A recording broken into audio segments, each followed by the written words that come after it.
Dans cette vidéo, je vais vous expliquer comment utiliser la calculatrice dans un exercice sur les probabilités qui utilise la loi normale. Prenons donc une variable aléatoire x qui suit une loi normale de paramètres 4, 9. Cela signifie que 4 est l'espérance, on a donc mu qui est égal à 4, et 9 c'est la variance, ça veut dire que c'est l'écart type au carré. Faites attention, dans l'écriture, c'est toujours mu sigma carré. Donc sigma, l'écart type, est égal à 3. Cherchons à calculer la probabilité que x soit compris entre 2 et 5. Pour cela, nous allons utiliser la calculatrice. Vous allez vous rendre dans le menu Stat. Ensuite, nous allons utiliser Dist pour distribution, puis Norme pour normal. Et là, nous choisissons NCD. Nous devons donc rentrer maintenant les deux bornes, la borne lower supérieure et upper inférieure. Donc nous ici c'est 2 et 5, puisque nous voulons que x soit compris entre 2 et 5. Pour sigma, on rentre 3 et pour mu, 4. C'est l'espérance et l'écart type. En faisant entrer, nous trouvons donc que P est égal à 0,378. Donc la probabilité que x soit compris entre 2 et 5 est donc environ 0,38. Calculons maintenant la probabilité que x soit inférieur à 5. C'est la même manipulation.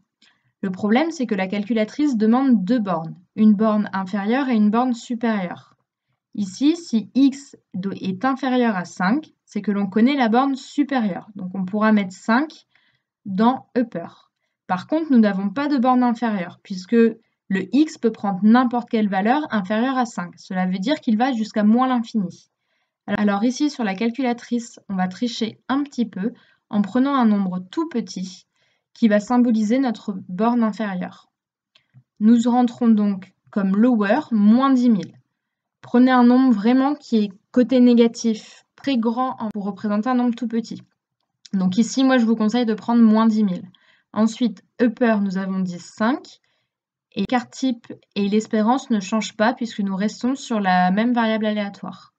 En faisant entrer, nous trouvons P égale 0,330. Donc, la probabilité que x est inférieur ou égal à 5 est donc environ 0,63.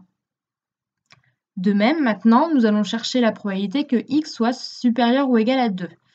Ici, x supérieur ou égal à 2, ça veut dire toutes les valeurs plus grandes que 2. Donc 2 est notre borne inférieure. Nous allons tricher comme tout à l'heure pour trouver la borne supérieure et donc prendre un nombre qui est très grand. Je vous conseille de prendre 10 000. Donc lower 2, upper notre borne supérieure 10 000. L'écart type et l'espérance ne changent toujours pas. En faisant entrer, nous trouvons 0,747. Donc la probabilité que x soit supérieur ou égal à 2 est environ égale à 0,75. Dans un exercice sur la loi normale, on peut également vous demander de trouver un nombre pour lequel la probabilité que x soit inférieur à ce nombre serait connue. Pour cela, nous allons garder la même loi normale. Donc x suit toujours une loi normale de paramètres 4, 9, c'est-à-dire que l'espérance est 4, la variance est 9, donc l'écart type est 3. Cherchons t pour que la probabilité que x soit inférieur ou égal à t est égale à 0,8. Si l'on regarde un petit peu par rapport au graphique, cela signifie que l'aire sous la courbe jusqu'à un certain rang t que l'on cherche représente 0,8, soit 80% des valeurs que l'on peut avoir. Une probabilité représente une aire sous la courbe. Pour faire ceci, nous allons utiliser la calculatrice. Donc c'est toujours dans le menu Stat, dans Dist, Norme, puis cette fois nous allons choisir InvN pour normal inverse, on inverse la loi normale.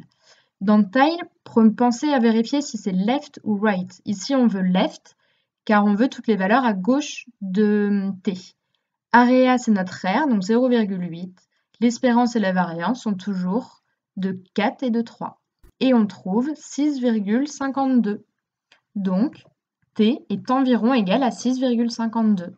Cela signifie que la probabilité que x soit inférieur à 6,52 est égal à 0,8. Regardons maintenant la probabilité que x soit supérieur ou égal à t égale 0,8. On cherche maintenant, au niveau du graphique, le côté droit de l'axe t.